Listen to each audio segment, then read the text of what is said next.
प्रिय विद्यार्थियों नमस्कार।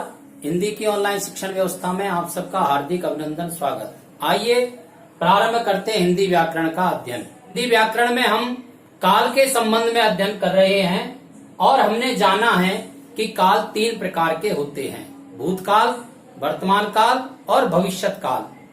आज हम भूतकाल का विस्तार से अध्ययन करेंगे, इसलिए आज का हमारा प्रकरण है भूतकाल।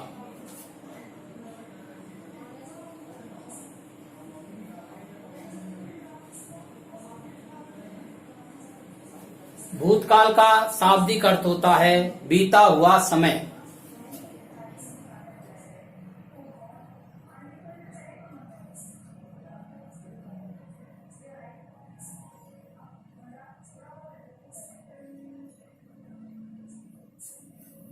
भूतकाल से बीते हुए समय का बोध होता है, अर्थात हम ये कह सकते हैं कि क्रिया के जिस रूप से बीते हुए समय का बोध होता है उसे भूतकाल कहते हैं। परिभाषा:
बीते हुए समय का बोध होता है उसे भूतकाल कहते हैं, अर्थात जो कार्य लिखे या बताए गए समय से पहले हुआ है तो वह भूतकाल है।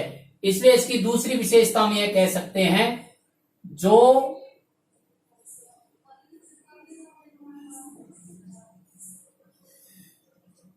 लिखे या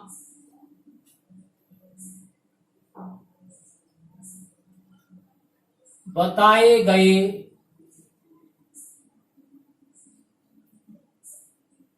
समय से पहले हुआ है।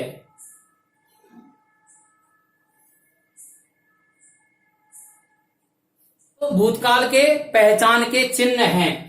देखिए यहां भूतकाल के पहचानों की चिन्ह चर्चा करते हैं हम।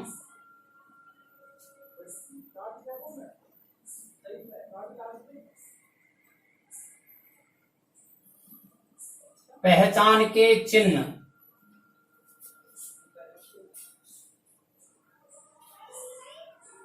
था, थे, थी।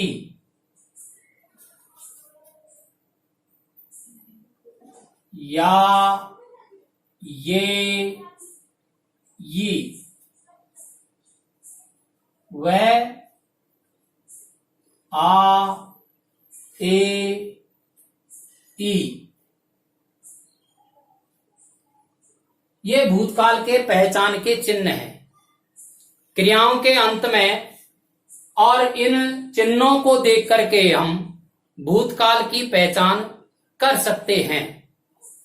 अब भूतकाल के कितने भेद होते हैं, अर्थात भूतकाल कितने प्रकार का होता है, इसको हम सीखेंगे।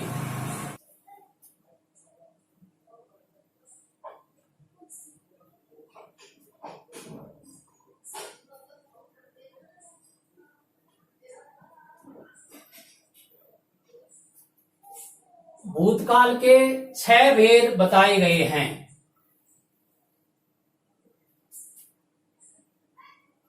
पहला है सामान्य भूतकाल।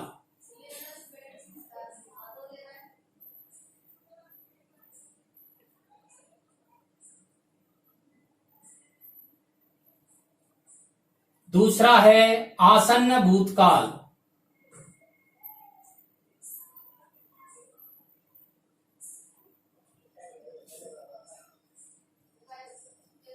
और तीसरा है पूर्ण भूतकाल।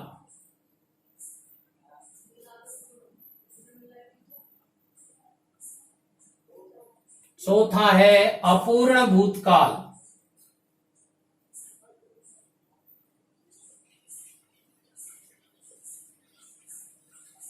पांचवा है संदिग्ध भूतकाल।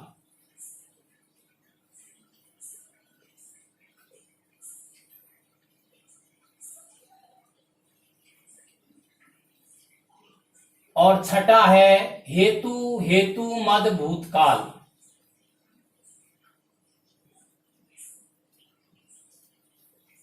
इस प्रकार से भूतकाल के 6 भेद बताए गए हैं। सामान्य भूतकाल यानी क्रिया सामान्य रूप से भूतकाल में संपन्न होती है। आसन्न भूतकाल, आसन्न शब्द का अर्थ होता है पास, अर्थात क्रिया भूतकाल में प्रारंभ हुई है लेकिन वर्तमान काल में अभी अभी पूर्ण हुई है, तो वहां आसन्न भूतकाल होता है। पूर्ण भूतकाल, जब क्रिया पूरी तरह से भूतकाल में पूर्ण हो गई है, इस बात का बोध होता है, तो वहां पूर्ण भूतकाल होता है। और अपूर्ण भूतकाल, जब क्रिया भूतकाल में प्रारंभ हुई लेकिन पूरी नहीं हुई है, तो वहां पर अपूर्ण भूतकाल होता है। और संदिग्ध भूतकाल, संदिग्ध शब्द का अर्थ होता है संदेह है, जब क्रिया के होने या न होने का पता नहीं चलता है, निश्चय नहीं होता है, तो वहां संदिग्ध भूतकाल होता है। हेतु मत भूतकाल, हेतु का अर्थ होता है कारण। क्रिया किसी कारण से या किसी शर्त के पूरी न होने के कारण से पूर्ण नहीं हो पाती है, तो वहां हेतु मत भूतकाल होता है।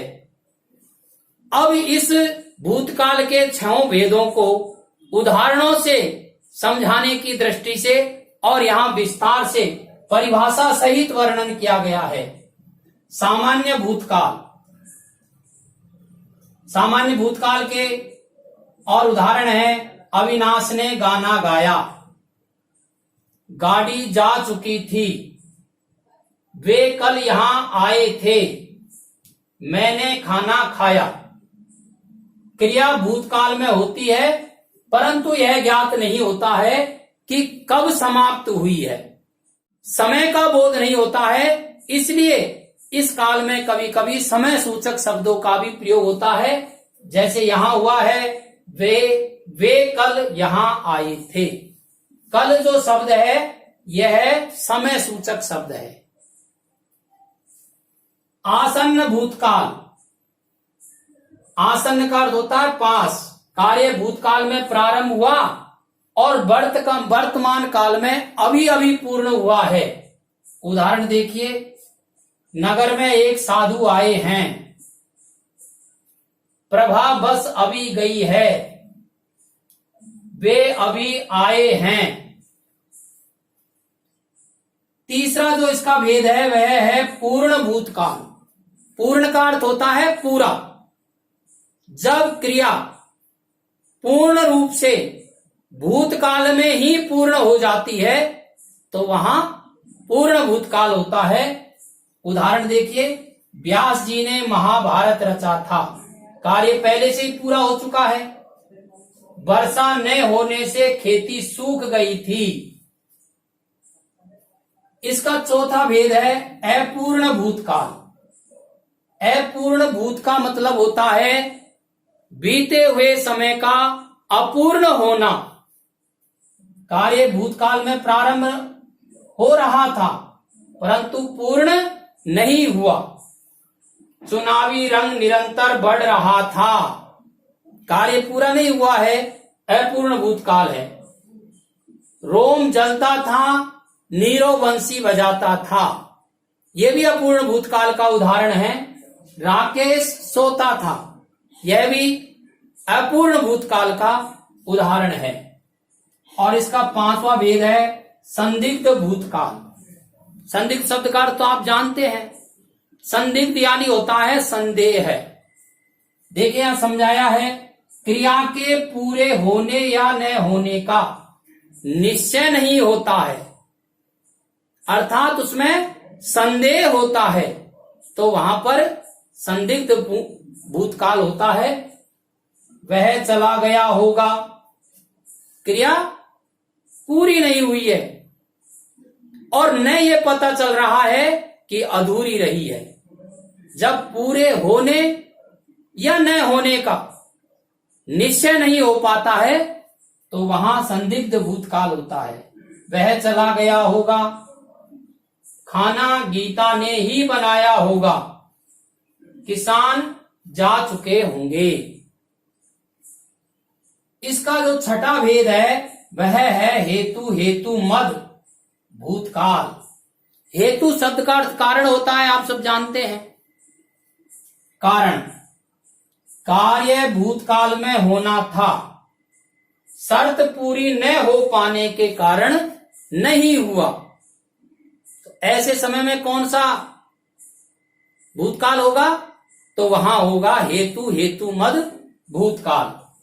मैं घर पर होता तो वह अवश्य रुकती, तुमने पढ़ाई की होती तो उत्तीर्ण हो जाते। इस प्रकार से, और ये हेतु हेतु मद भूतकाल के उदाहरण हैं। अब इसको विस्तार से समझने के लिए आप इसका स्क्रीनशॉट ले लीजिए और कम से कम 2 बार आप इसको पूरा सुने। इसकी पीडीएफ की लिंक इसके डिस्क्रिप्शन में आपको उपलब्ध हो जाएगी। धन्यवाद।